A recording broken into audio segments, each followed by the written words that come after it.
Hey everybody, welcome to another episode of the Sketchy Lounge. We're coming at you today from the Imperial Valley Comic Con. And today we have Nick Palma, stuntman, martial artist, and actor. Actually heard you did some acting before. Yeah, well, doing stunts is Uh-huh. acting. No, Yeah, but oh of yeah, of course, course. also speaking as well. But nothing major at this point. But I have written things that I hope to act in myself. So, um, how did you get into stunt work? Like, how does that happen? Do you just audition? Do you like do moves in front of a Yeah, auditioning crew? the way it happened for me is, I mean, I have to go way back when I was a kid, 13-year-old, maybe even earlier. But I've always was interested. Bruce Lee actually inspired me. So when I was 13, this was 1973, I went to see Enter the Dragon. The next week, I was in a martial arts school. It could have been any type of martial art. At that time, I would have known the difference. I didn't know the different styles and so forth. But so he really inspired me to get into the martial arts and also to embark on a journey in the movie industry. So, which martial art styles did you study? Yeah. Okay. Well, I grew up in San Francisco.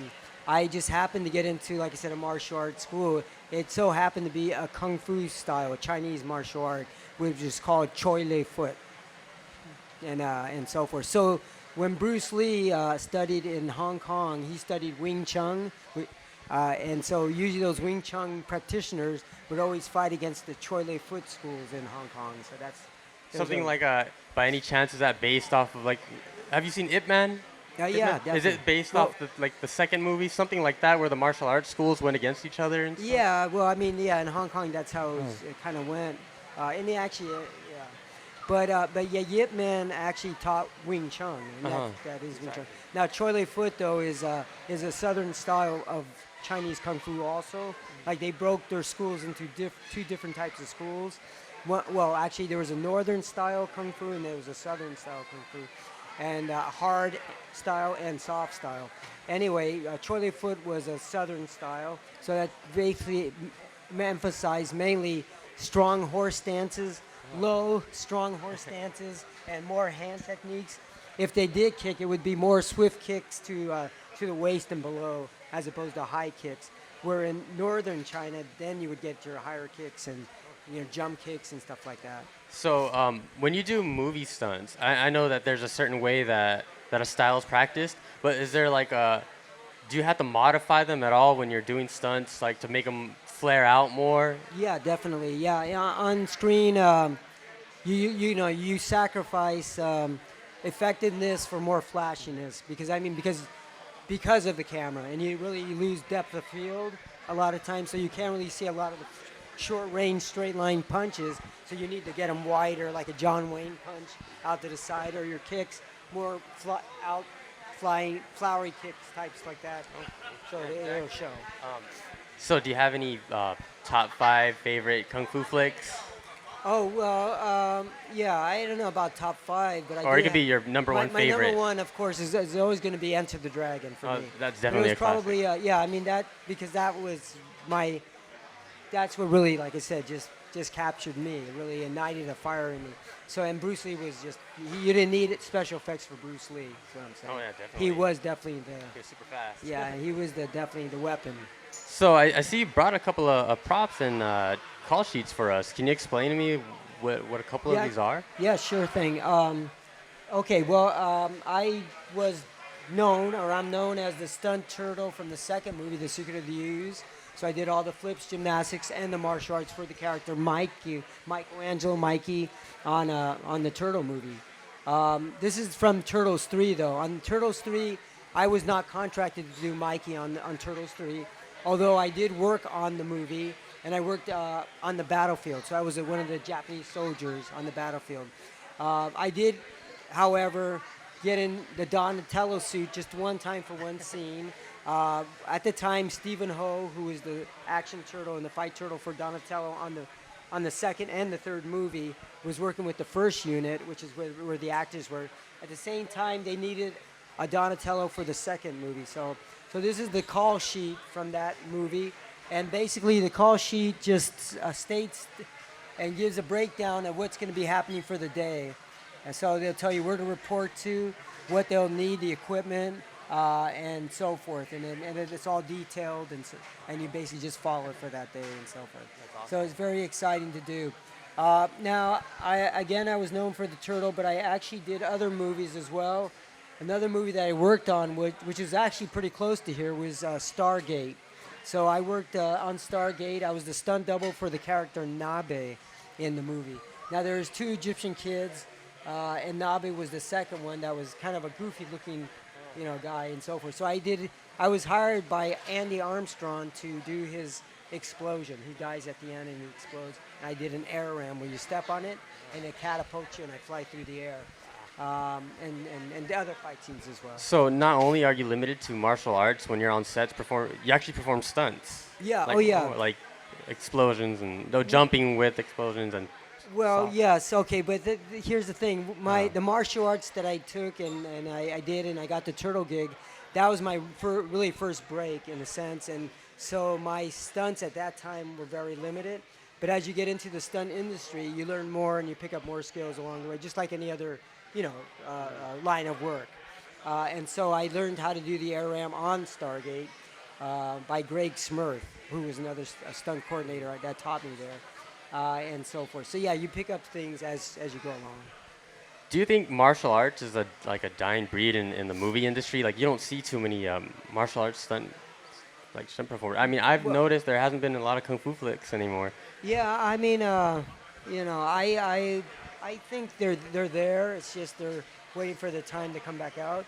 But like everything goes up and down, and sometimes you won't see it for a while. Then some there'll be a big surge of it again. So it's just kind of building, I think, at this point. But yeah, it's probably at a low point right now.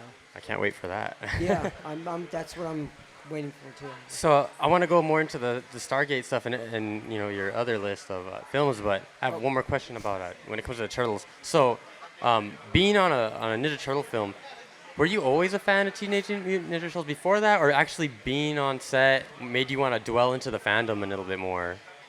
Yeah, well, here's the thing with that. No, my dream in the movie industry was not to be a turtle. Sorry. To be honest, like I said, Bruce Lee, I wanted to be Bruce Lee. That was my dream as a kid. Okay. So anyway, the way that I got the turtle gig was so we're going back to when I was 17. In the San Francisco Bay Area, there was a low-budget martial arts flick being filmed there. And the star was named Eric Lee. And he was considered the little king of katas in the early 70s. And this was 4 years after Bruce Lee passed away. And Eric was Asian, Chinese, last name Lee, and he was extremely good in martial arts. So they tried to capitalize and make him into the new Bruce Lee. In any case, I started on that film as an extra. So I was an extra on there. As the film went on, though, and he saw I do all these flips and so forth, and he used me as a stunt guy on this film. So flash forward to, this was 77, flash forward to 1989. I'm out of the Army. I'm kept in touch with Eric, and he gave me the opportunity to move down to LA to rent a room out of his house. Okay, so we're at Black Belt Magazine headquarters talking about possible articles for Eric. He mentions to them that I'm there to look for stunt work. They're telling me that they're looking for one more turtle in this movie. I knew nothing about the turtle franchise at all. So they gave me the address of the stunt coordinator, whose name is Pat Johnson, and I'll tell you about Pat in a second. But so I get my photo, my resume together. I go to Pat's address, which they gave me, stuffed it in his mailbox. And this happened within a week. The next day, Pat calls me. The day after that, I go for an audition, and at the end of that week, I'm on a flight going to London to get fitted for the turtle gig. That's how fast it happened. Wow, so you actually went to London when they did all the fitting for you? Yeah, well, I went twice to London, but each time was a weekend only. So I went twice to get fitted. I didn't get a chance to really see much of England, but I can say I went there. So tell me a little more about Pat Johnson. Okay, Pat Johnson. All right, who saw Enter the Dragon? Have you seen it? Yeah. Okay, you too? Okay, you guys are okay, great.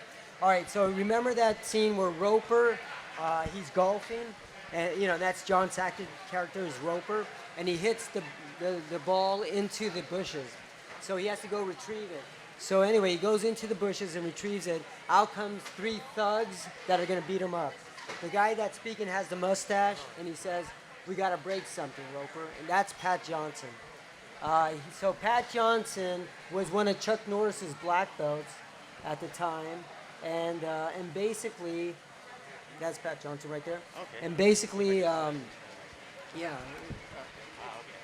Pat Johnson right there. So basically, Pat Johnson hired me, and he also choreographed the Karate Kid movies, the early ones, the Karate Kid movies. So, and he also choreographed the Turtle movies. So he hires me, and the rest is history, basically. That's amazing. Yeah. So do you have any advice for anyone trying to break into the movie industry, whether it be stunts or maybe acting, and maybe the same process? But do you have any advice for anyone trying out there right now? Yeah. Well, the thing is this. What I can say is, and the great thing about today is that, everybody has a camera now. So I mean, just keep practicing. Try to highlight your things on YouTube, whatever. Continue to build your skills. Not only that, make sure you get a resume together, your photo and stuff, because that's your calling card. And then never give up. I mean, I'm still working on that myself. So. No, that's great advice. So besides martial arts and the film industry, do you have anything else you're passionate about? Any hobbies? No. No. No, I'm just joking. No, I do. I mean, I'm an artist. Just, I mean, I do, or I consider myself one until I actually see some of these artists out here. But I like to draw. I like to make the movies now, so I'm getting more into video production myself. As I said, I do have some things that I've written. So writing in my spare time, telling stories and trying to bring those stories to life is my journey right now. That's awesome. That's like the journey of every artist right there. I know. That's it. That's So, what it's all about. That's what everything branches Yeah, from. so my motto these days is it's not over till it's over. You know what I mean? Those are good words to live by. So tell me a little bit about these nunchucks. I hear you're pretty good with the nunchucks. by the Well, way. yeah. I mean, again, inspired by Bruce Lee. I guess if should practice more these days, but the fact is that got me the job when I went for the interview. I pretty much freestyled my training. In Chole Foot, they didn't really teach nunchucks. It really comes from karate, but it comes from the island of Okinawa, and they were used to kind of cut the grasses and stuff, and they kind of held together the torso initially. And eventually, a lot of the farmers' tools became martial weapons and stuff to fight against But this particular one is the combat co-cut. Let me see if you can lift it up there. So that's the combat co-cut right there, where Mikey used in the mall scene. The one right there is the actual Mikey's nunchucks, probably from the first movie because we never used them in the second movie. And then I have the yo-yo at the bottom there, which is the yo-yo that he used around the world and so forth. Oh, that's kind of cool to see these in person right here. Which basically, when we actually filmed that, I mean, I was practicing with the yo-yo. I'm not a yo-yo practitioner, but I was practicing with it as best I could. We filmed it, and it came out pretty good. But then they decided to have a little more flashy stuff, so they decided to hire an expert yo-yo guy. So they do that, and they hire him, and he does all this great stuff.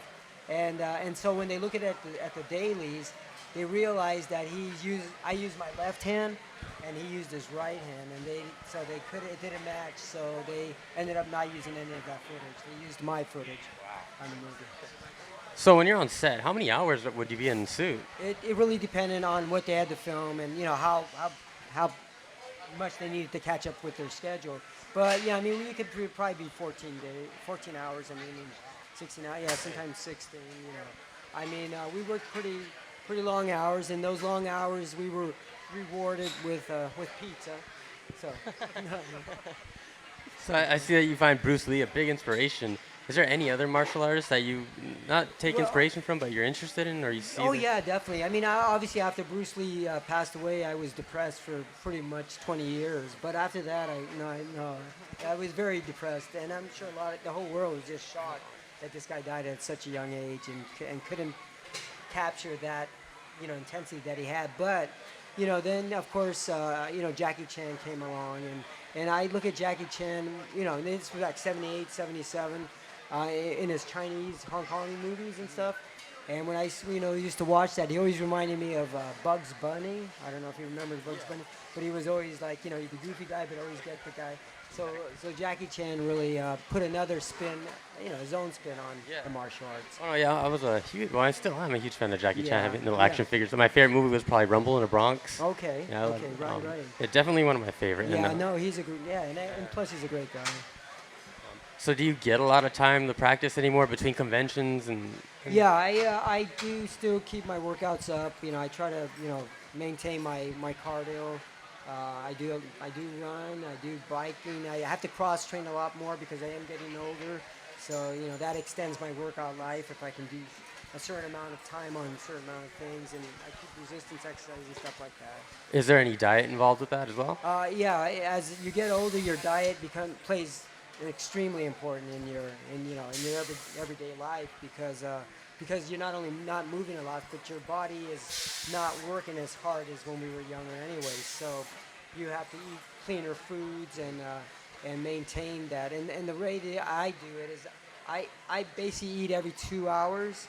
A little something like all the food groups and stuff. And it's not a whole amount of food, but it keeps me kind of consistently fueled throughout the day.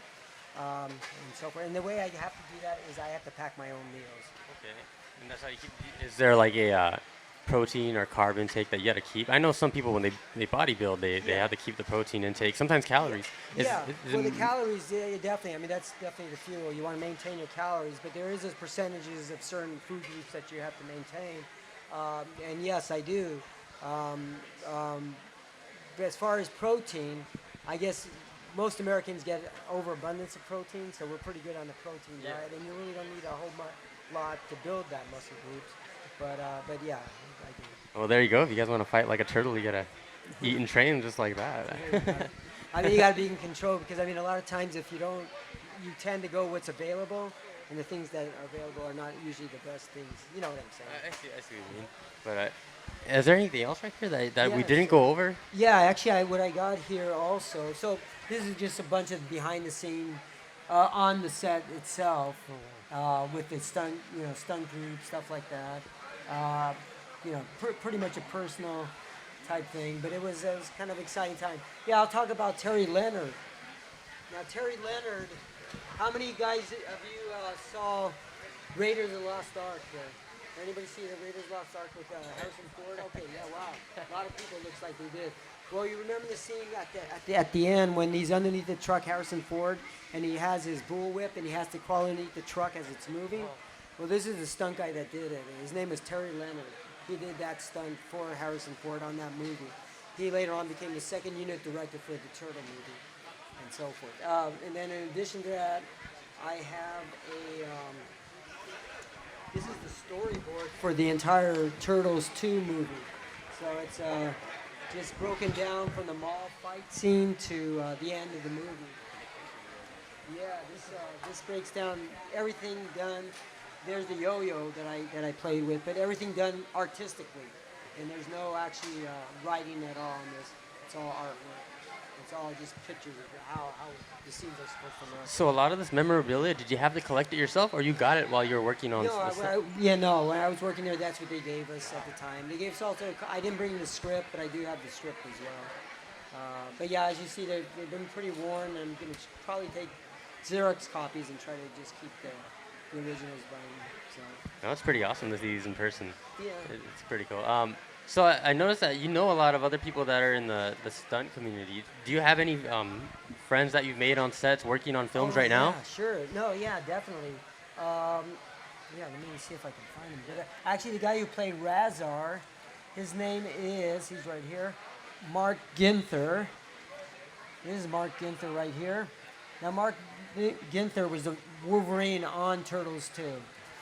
So anyway, Mark and I, we did other movies together. We did Newsies. I don't know if anybody remember Newsies. It was a musical about newspaper kids. I was a stunt newsie on that movie, and so was he. He was actually one of the guys that beat me up on that movie.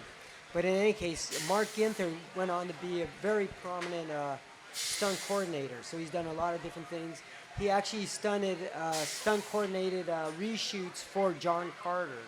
So he hired me on John Carter. Now, don't ask me what I did on John Carter, please. All right, so you're going to ask me. All right, I'm going to tell you anyway. No, okay. So anyway, I'm working on John Carter, and it's a reshoot, and I work on it one day. And we're at this huge, it's a huge warehouse. Actually, where Howard Hughes kept his Spruce Goose, which is this enormous aviation thing, back in the 30s.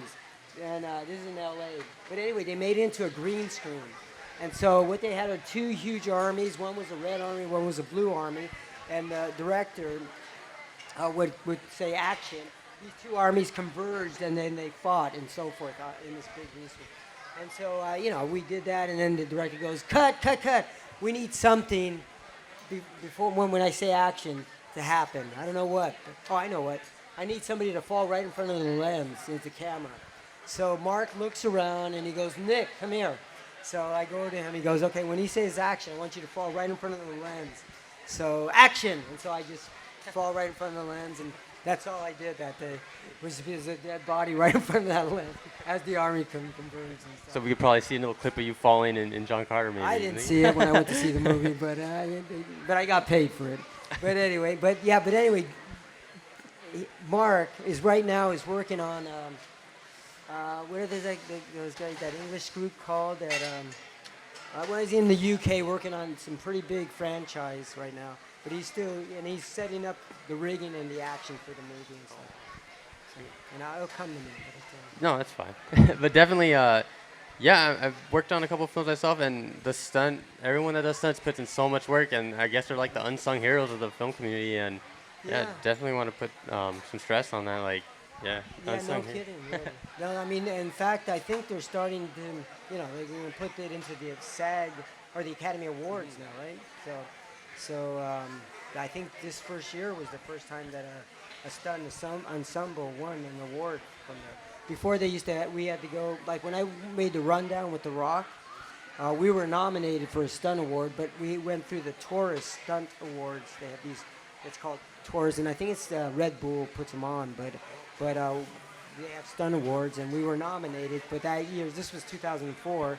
But that year, I think Pirates of the Caribbean ended up walking away with it.